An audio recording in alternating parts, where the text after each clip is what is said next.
Guys, I don't know why.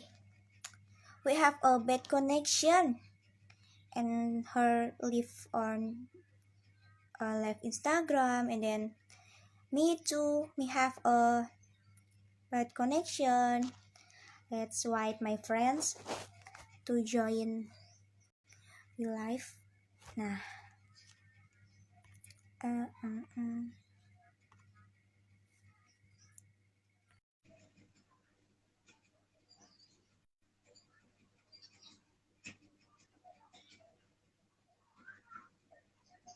We still live and then hello. I don't know why it's so bad connection. I'm so feel confused. Oh my god. Yes, me too. Oh my God. Feel so bored and I feel so I don't know tired. I think yes. Let's continue again. Bismillah. Bismillahirrahmanirrahim. Okay. Good morning, everyone, and welcome to today's talk show hosted by me, Istinganatun Husna. How to tell when a kite is struggling. I will now ask our guest, start from Silwang University, to introduce herself. Hello everyone. I'm Amalina Ramadhani from Silwang University, and actually this host is my friend from my college. Yes, of course, you are my friend, and we'll now pass on information about mental health. What do you think about mental health? Yeah, we know that mental health is an important part of public health, and when a child is or those youth are mentally healthy, they are equipped to learn and reach their full potential. I have also found information the mental The health, mental health, if not treated properly, can have negative effect, affecting the health and development of the children overall, and contributing to problems at home, in school, and in relationship. And this problem can continue into adulthood. Yes, as the host already said, we know that mental health is an important part of overall health. And when a child or teenager are mentally healthy, they are better prepared to learn and achieve their perfection potential. And what do you think? If someone has mental health problem, can it be treated and managed? Yeah, I think mental health problem can be successful and managed. Research show that early diagnosis and approach treatment for children and their families can make a difference in the life of kids struggling with an emotional problem or a mental health disaster. But before that, the most important part is recognizing the signs and symptoms of emotional distress or detecting that someone is wrong earlier. That better. And what do you think about that? Yes, I totally agree. It is very important to recognize the sign and symptom of emotional distress and detect that something is wrong because that is the most important step before having a mental health check. Then what we can do to find out about whether this child or someone has mental health problem? Previously, we could not self-claim regarding mental health, especially for children. But first, let's discuss some typical signs. First, feeling sad, down, or lacking energy. Another sign is being irritable. For example, if your child becomes angry or upset of small comment that usually never bothered them, becoming restless, getting started easily, or being overly reactive or explosive. For example, if someone in your family says they feel uncomfortable or turned by an outburst, your child is experiencing feeling very protective or fearful for the safety of loved ones. For example, if your child is too clingy and won't let you let go leave them to stay close to you when you drop them off at school, and I think many more typical signs.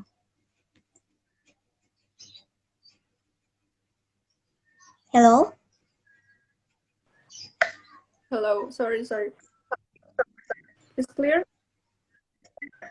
It's clear. If Uh, you not can turn on your camera, it's okay to off your camera, I think. okay, maybe next I will turn my camera. Yes. Then, in your opinion, is mental health only for a child? Do teenagers and adults also need? In my opinion, mental health applies to everyone, regardless of children, teenager, or adults, not for anyone, because mental health is very important for everyone. Okay, do you Hello? think depression is just sadness, and is it normal to be sad? Wow, depression is more than just sadness. People with depression may experience a lack of interest and pleasure in daily activity, insomnia or excessive sleeping, lack of energy, and inability to concentrate.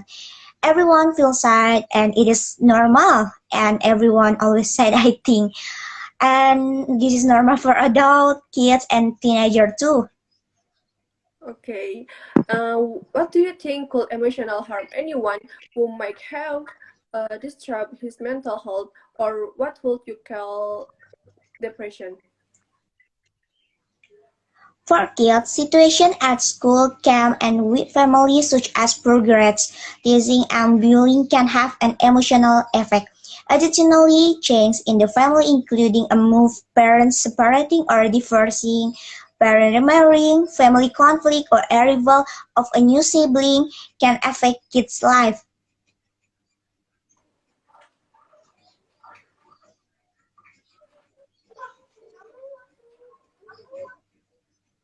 Hello?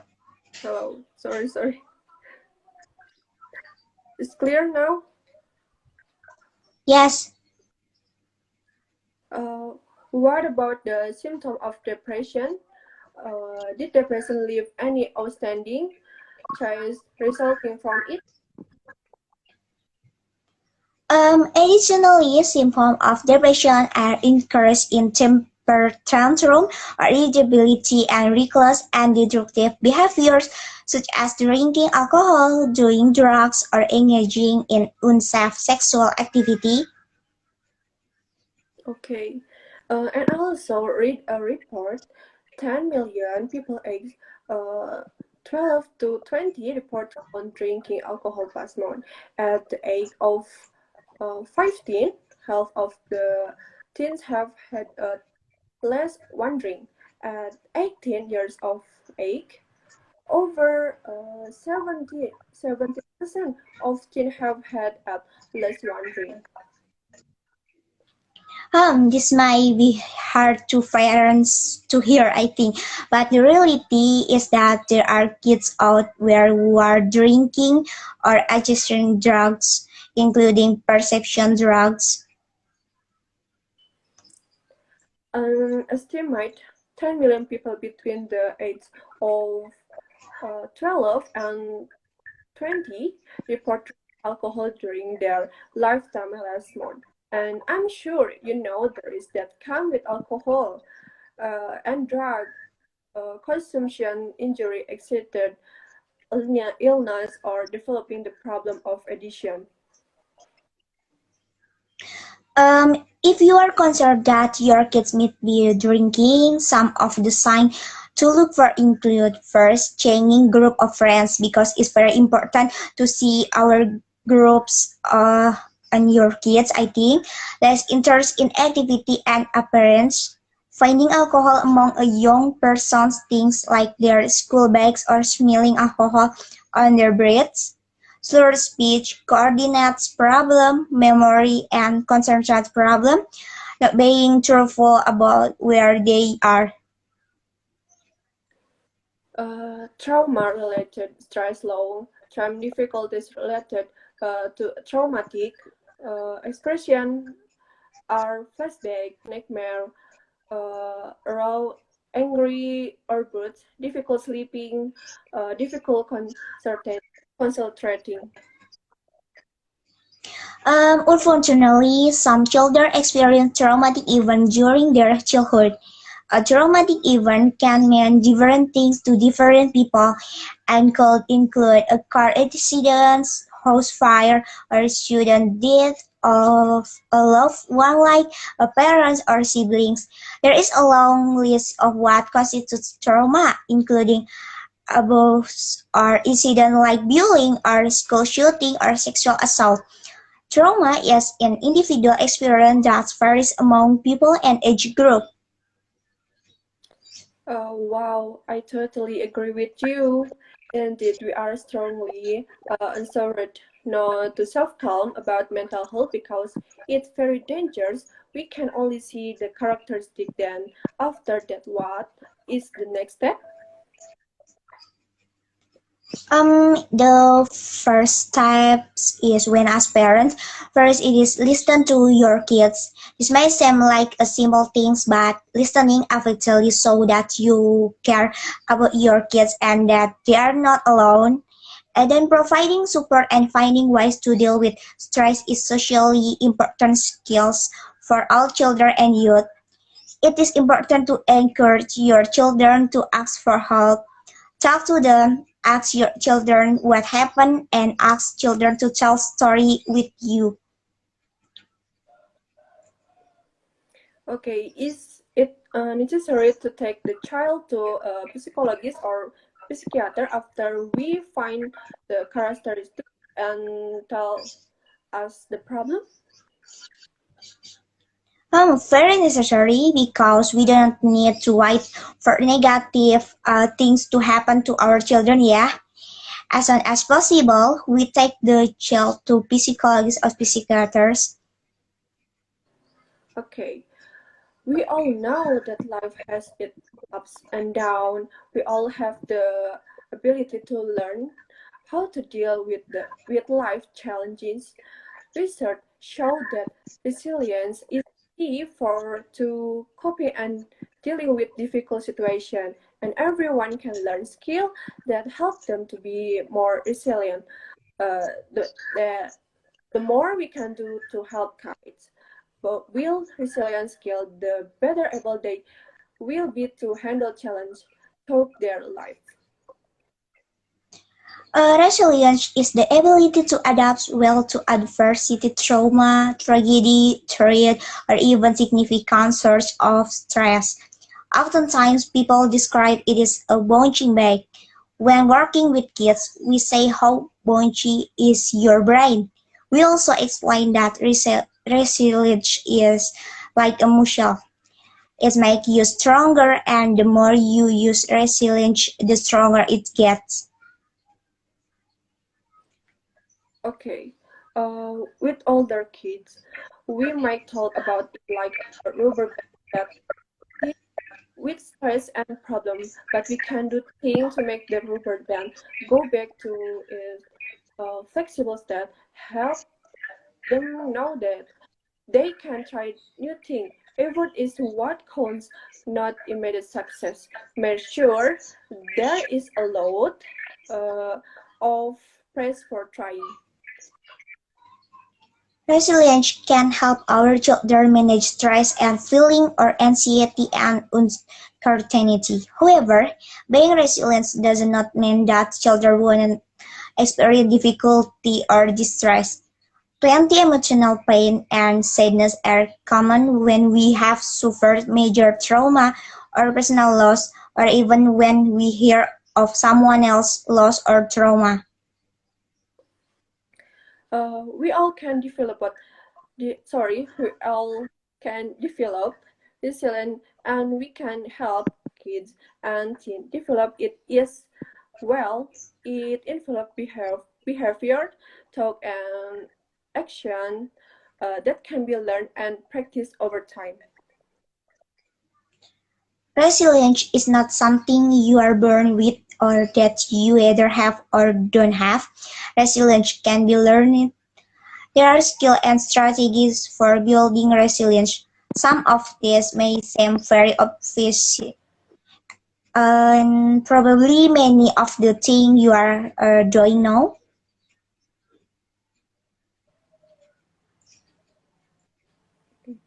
It's also important to understand that there is no one single way to build resilience or a timeline. It is a life journey. What worked for one kid may not work for other kids and teen. And what are steps of to building resilience include? First, making connection, good relationship with close family members, friends, or other are important. Two, accept that change it is a part of living. While you can control everything, there are many aspects of your life you can control. Three, move forward your goals instead of focusing on tasks that seem unconscionable or hard. Fourth, uh, keep things and perspective. Avoid blooming and stressful even out in proportion. And then five, take care of yourself. Pay attention to your own need and feeling. That will help keep your mind and body primed to deal with situations that require resilience.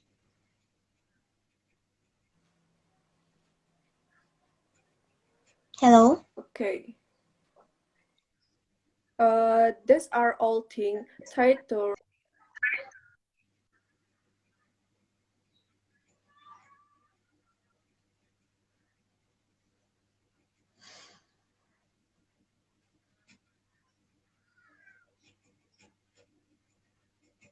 Hello? I'm sorry guys. I think that my friends lost her connection. Hello? Can you hear my voice?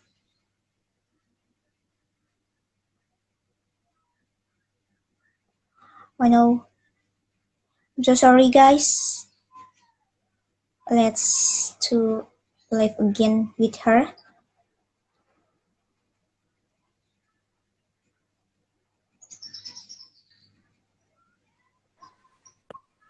Hello? sorry. Yeah, let's continue.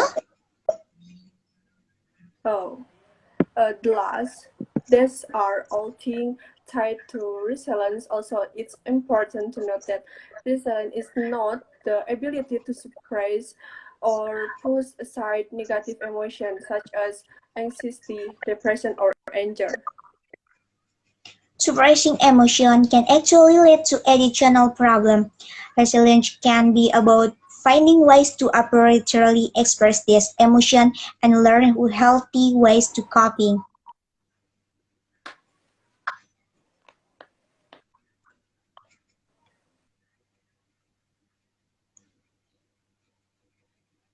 Hello? Husna Ramadhani, and for all of our live streaming special this morning, identify and assist a child who may be emotional involved, and sorry for my connection is unstable this Yes, thank morning. you. It's very annoying for me.